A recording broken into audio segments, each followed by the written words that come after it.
Hey, what's good, YouTube? So, man, what a good day I've had today. I don't know. I didn't work today. I go to work on Sunday next, and just like just getting simple stuff done around my house is it's rewarding to me. I remember what a hassle it used to be when I just get a wild hair up my ass, and every now and then I'd want to just clean the cell. I'd wax the floor, get the hot plate out on a set Sunday morning, and start frying up some onions and just getting the whole tier smelling like whatever, man. Playing some Muddy Waters, you know, uh, and just like basically going through it and just sanitizing everything, making the bed all up. A tidy house is a comfortable house, and I'm trying to do the same thing here at this house, my home on the streets, that I'm grateful to have. Uh, I remember so many times walking into a dorm or whatever, a tier, and walking on there like I was the hardest motherfucker in the fucking United States, and just feeling that deep fear inside all the time, you know, and you're not able to portray any of that, and I get to be who I want to be today. Anyway, I'm going to read just for today for you. Risking vulnerability. As we grow, we learn to overcome the tendency to run and hide from ourselves and our feelings. Basic text, page 85. Rather than risk being vulnerability, many of us have developed habits that keep others at a safe distance, like tattooing your neck, your face, fucking scaring motherfuckers away. Stay away. That's what this says. Anyway, these patterns of emotional isolation can give us the feeling we are hopelessly locked behind our masks. We used to take risk with our lives. Now we can take risk with our feelings. Through sharing with other addicts, we risk with our feelings. Through sharing with other addicts, we learn that we are not unique. We do not make ourselves unduly vulnerable simply by letting others know who we are, for we are in good company. And by working the 12 steps of the program, we grow and change. We no longer want or need to hide or emerge ourselves. We are offered the opportunity to shed the emotional camouflage we develop to survive our active addiction. By opening ourselves to others, we risk becoming vulnerable, but that risk is well worth the rewards with the help of our sponsor and our recovering addicts. We learn how to express our feelings honestly and openly, and in turn we become nourished and encouraged by the unconditional love of our companions.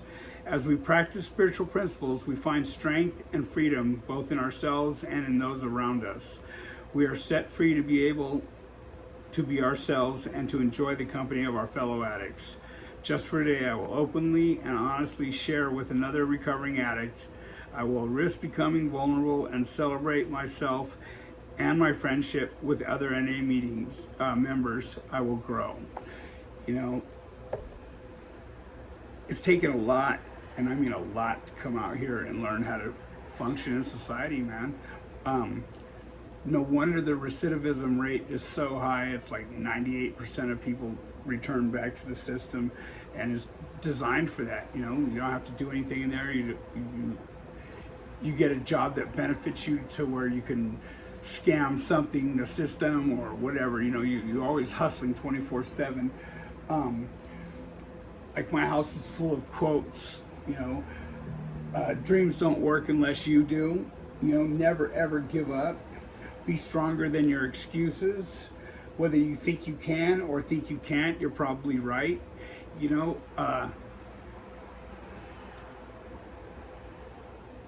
I remember getting out and going down to that GR office, General Relief Office, and applying for food stamps and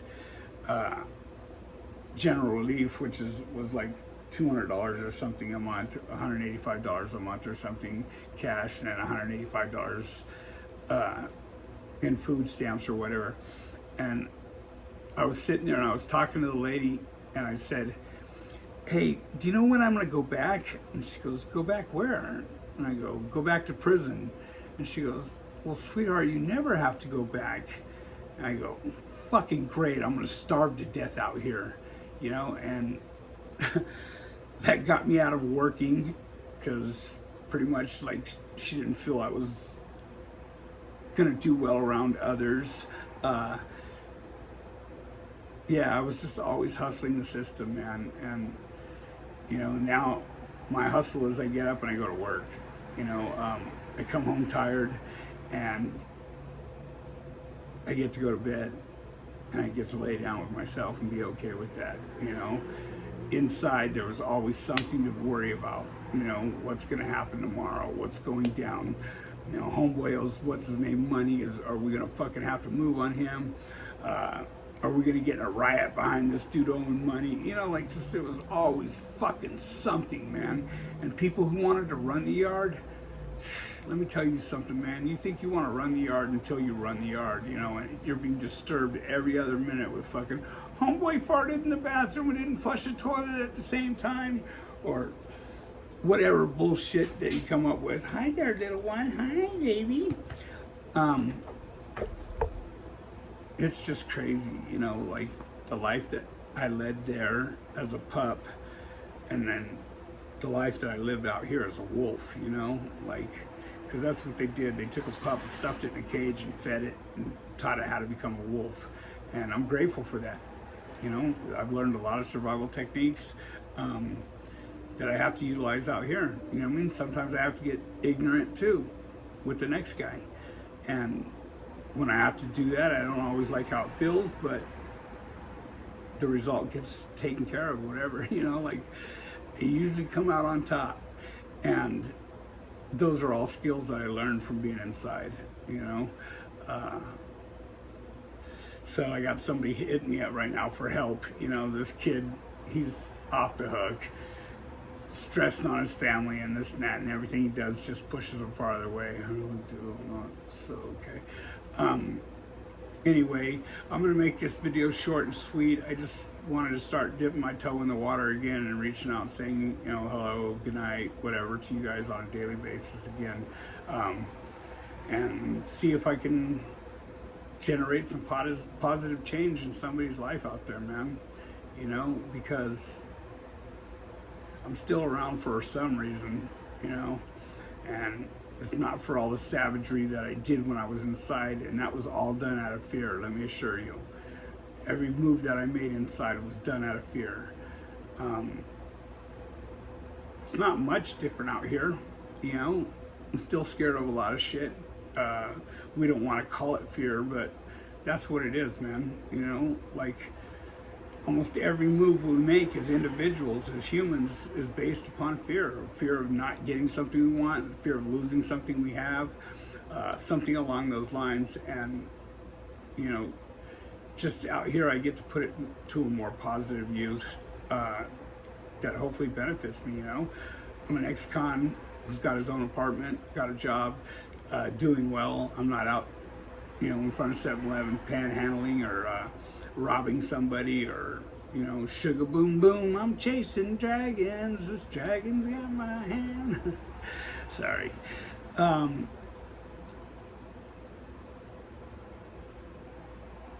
Man, it's pretty sad that, you know, channels like this, prison channels, get people's interest because they want to hear the horrors and the stories of the gore or whatever. And realistically, that shit's going on out here on a daily basis, man. Like, just trying to survive in this world, period, is a fucking task, you know? And I really trip out on these greedy people, man, because you ever see a U-Haul pull up to a fucking morgue, you know? Like, you don't get to take any of that shit with you. So be kind, be humble, and fucking try and be right by your fellow man is all I can say for today. All right? Things aren't always going my way. In fact, most of the time they're not. And most of the time that's with other people, you know, they're not doing what I want. And that still affects me, you know, especially in a relationship, you know. We can't help who we love, let's just say that, you know. Anyway, guys, I just brought a case of water up on the scooter that I was allegedly in a chase in.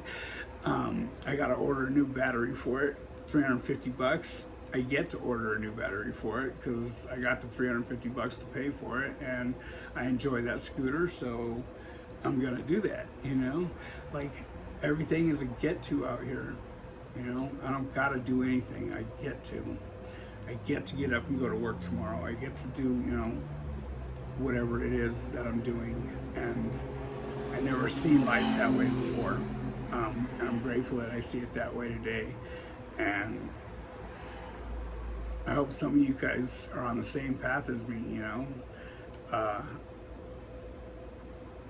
it feels like we work and work and work to get shit on all the time. You know what I mean? Because that's what it does feel like, even to me. And people don't do what I want.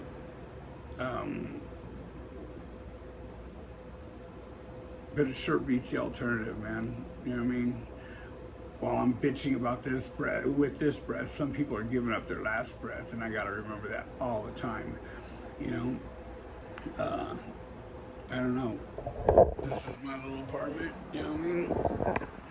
A little 85-inch TV. It's not a little black and white TV